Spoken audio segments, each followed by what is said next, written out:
मसीह जो alpha omega है, जो मर गया था और अब जिंदा है, कादर मुतलिक है, उसी के नाम में तमाम देखने वालों पर, सुनने वालों पर खुदावंद की आज शाम सलामती हो। और आज मैं एक ऐसा मैसेज आपके जानिब आपके लिए लेकर आया हूं जो मेरे खानदान की सच्ची और गहराई और अमीक गवाही है। आज मैं वो आपके सामने पेश करने के लिए जा रहा हूं। और आज मैं ईमान रखता हूं जितने भी दुनिया के अंदर ईमानदार हैं जो मेरी इस गवाही को, इस वीडियो को सुनेंगे, देखेंगे, वो कमाल और बेशुमार बरकत से मालामाल होंगे। और आज जो मेरे पास गवाही है वो आज की नहीं है, बल्कि वो काफी सालों की गवाही है। जब हम पाकिस्तान के अंदर आए, रहने लगे, और ये बात पार्टीशन की है जब गदर पड़ा, यानी कि कहने का मकसद ये है कि हिंदू जो है वो हिंदुस्तान में चले गए और मुसलमान जो यहाँ पर पाकिस्तान के अंदर आ गए। हम ऑलरेडी पाकिस्तानी थे, पाकिस्तान की सरजमीन पर हम ऑलरेडी रह रहे थे। और यहाँ पर मेरे दादाजी 7 भाइयों के साथ मिलकर रह रहे थे, और 7 भाइयों में से 2 हिंदू पंडित थे, और जो हिंदू पंडित यानी कि हिंदू मनाब थे। और उसके बाद ऐसा हुआ कि जब पाकिस्तान बन गया, लोग जा रहे थे और मुसलमान यहां पर आ रहे थे, तो ऐसा हुआ कि अचानक से एक मारकाट शुरू हुई 1947 के अंदर। जब मारकाट शुरू हुई तो मारकाट के अंदर लोग एक दूसरे को मार रहे थे, हिंदू मुसलमानों को, और मुसलमान भाई हिंदुओं को मार रहे थे। और इसके अंदर अगर कोई सेफ था, अगर कोई महफूज था, तो वो सिर्फ एक ही मजहब था, वो मसीही यानी कि क्रिश्चियन मजहब जो था वो प्रोटेक्ट था, वो महफूज था।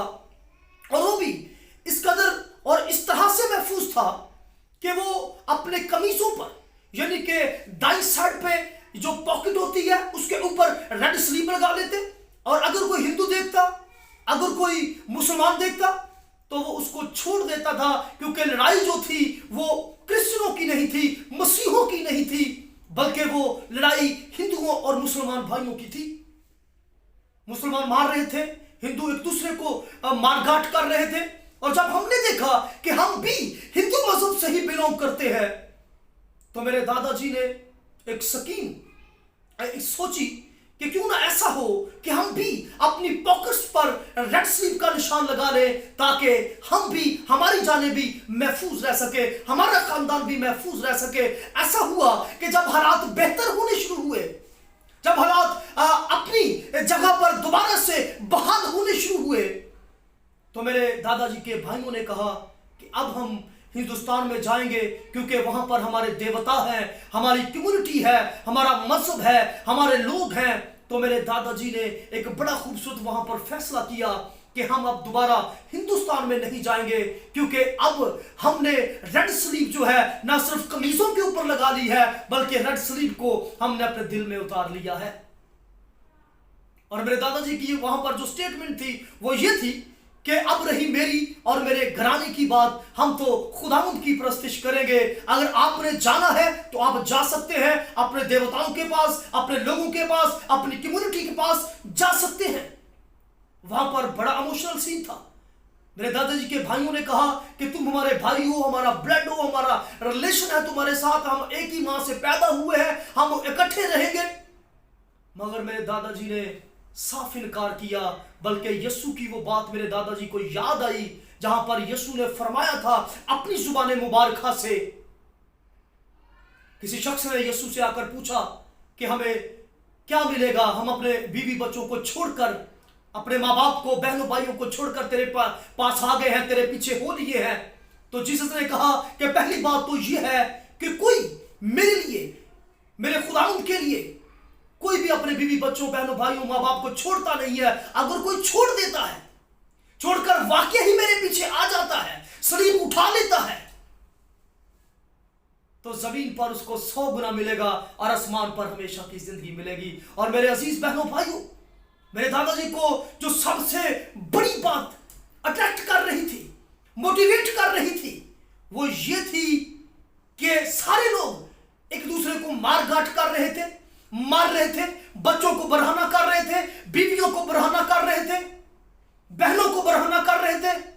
मगर मसीही लोग, मसीही मजहब, मसीही कम्युनिटी जो है वो प्रोटेक्ट महफूज होकर बैठी हुई थी। मेरी ये गवाही मेरे दादाजी की, जितने लोग इसको सुन रहे हैं और जो दावा करते हैं कि हम 300 साल से मसीही हैं, 200 साल से मसीही हैं, मैं उनको ये आज बड़े दावे के साथ कहना चाहता हूं कि हमने सिर्फ 70 साल से यीशु को जाना है, और जब जाना है तो हकीकी तौर पर यीशु को जान लिया है। और आज मेरे दादाजी की जो लास्ट स्टेटमेंट थी वो ये थी कि अब रही मेरी और मेरे घराने की बात, हम तो खुदावंद की प्रस्तुति करेंगे। फिर पौलुस की तरह उन्होंने फरमाया, उन्होंने कहा अब मैं जिंदा ना रहा बल्कि मसीह मुझ में जिंदा है। मेरे दादाजी कमाल दिलेरी के साथ यह गवाही लोगों तक पहुंचाते रहे हैं।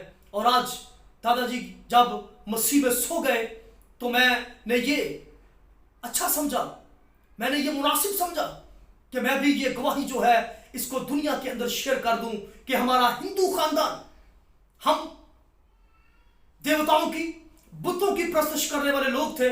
और मेरे दादाजी ने ये गहरे तौर पर सीखा था कि पुराने अहदनामा के अंदर किस तरह से बुतमत लोग थे, बुत प्रस्त लोग थे। यहां पर मैं एक बड़ी खास बात कहना चाहता हूं, मोहलक देवता की, जहां पर वो पैलोटों को ले जाकर देवता के सामने रख देते और देवता के हाथ ऐसे हो जाते, और जब हो जाते तो उसके कमर के अंदर एक सुराख होता और सुराख के अंदर आग लगा दी जाती, और आग लगाने के सबब से वो देवता तपता, वो तपता तपता रेड हो जाता, और जब रेड हो जाता तो माए अपने पैलोटे बच्चों को उसके हाथों के ऊपर रख देती। बच्चे बिलखते, रोते, और माओ से ये आवाजें ना बर्दाश्त होती। और जब वो आवाजें बच्चों की सुनती तो उनके दिलों पर, दिमागों पर वो नक्श हो जाती, और जब नक्श हो जाती और सालों साल ये सदमा उनकी जिंदगी के अंदर रहता, वो साइलेंट रहते, बर्दाश्त नहीं कर पाती। मगर दादाजी ने इस पर सर्च की कि रोमियों के देवता चंदा मांगते हैं, मिस्रियों के देवता ब्रेड मांगते हैं, खून मांगते हैं, और मोहलक देवता पैलोटों का खून, पैलोटे बच्चे मांगता है। मगर मेरा खुदावंद, मेरा यीशु कादर मुतलिक, अबदियत का बाप, सलामती का शहजादा कुछ नहीं मांगता, बल्कि वो अपना खून दे देता है कि मेरी बेटे, मेरी बेटी मेरे पास आ जा, मैंने तेरे लिए अपना फिदिया दिया है। मेरा खुदावंद ऐसा है। और जब एक शख्स ने, मेरे दादाजी ने लाइव मुझे बताया इस बात को, दादाजी ने बताया कि एक शख्स ने मुझे पूछा कि पाकिस्तान में आकर तुझे क्या मिला है, तू पाकिस्तान में रह गया, तेरे बाकी 5 भाई चले गए और तू यहां पर अकेला 2 भाई रह गए, तुझे क्या मिला है? उसने कहा कि मुझे यहां पर कुछ नहीं मिला, ना रुपया पैसा, ना कोई प्लाट मिला, ना कोई अच्छा घर मिला, कोई जगह रहने के लिए नहीं मिली, मगर सबसे उत्तम, सबसे बड़ी बात यह है, अगर कोई मुझे मिला है तो वो खुदा का बेटा यीशु यहां पर मिला है, उससे मेरी मुलाकात हुई है। अब मैं जिंदा ना रहा बल्कि मसीह मुझ में जिंदा है। मेरे दादाजी इसी तरह से दिन ब दिन वो रूहानी तौर पर तरक्की कर रहे थे। और ये एक और बात यहां पर बताना चाहता हूं कि ये जो सीखने और सिखाने का अमल था मेरे दादाजी का, ये कोई 2-4 मंथ की बात नहीं थी, पूरा 1.5 साल लगा। उन्होंने खुदा के कलाम को सीखा, मसीही ईमान को सीखा, और जब पूरे तौर से सीखा तो फिर हालात भी बेहतर होना शुरू हो गए, और फिर लोग जा रहे थे, आराम से जा रहे थे। मगर मेरे दादाजी यहां पर रह गए, और मेरे दादाजी जब तक रहे उन्होंने तकरीबन मेरे ख्याल से कोई 60 दफा बाइबल पाकिस्तान की सरजमीन में पढ़ चुके थे। और मैं आज खुदावंद की शुक्रगुजारी करता हूं कि हम मसीही हैं, हमारा खानदान मसीही है, और हम रूहानी तौर पर, जिस्मानी तौर पर और बरकत को हासिल कर रहे हैं। बल्कि ना सिर्फ बरकत को हासिल कर रहे हैं बल्कि हमारे वसीला से और लोग भी बरकत को ले रहे हैं। और मैं ये कहूंगा कि जितने लोग देख रहे हैं, सुन रहे हैं, इस गवाही को शेयर कीजिएगा, इस पे कमेंट कीजिएगा, और हमारे चैनल को सब्सक्राइब कीजिएगा, ताकि मेरी आने वाली तमाम वीडियोस आप तक पहुंचती रहे, ताकि खुदा के कलाम से आप मुस्तफीद होते रहे। खुदावंद में सलामती हो, खुदावंद आपके साथ हो, खुदावंद की बरकत आपके साथ हो। खुदावंद में खुश रहिएगा। God bless you all.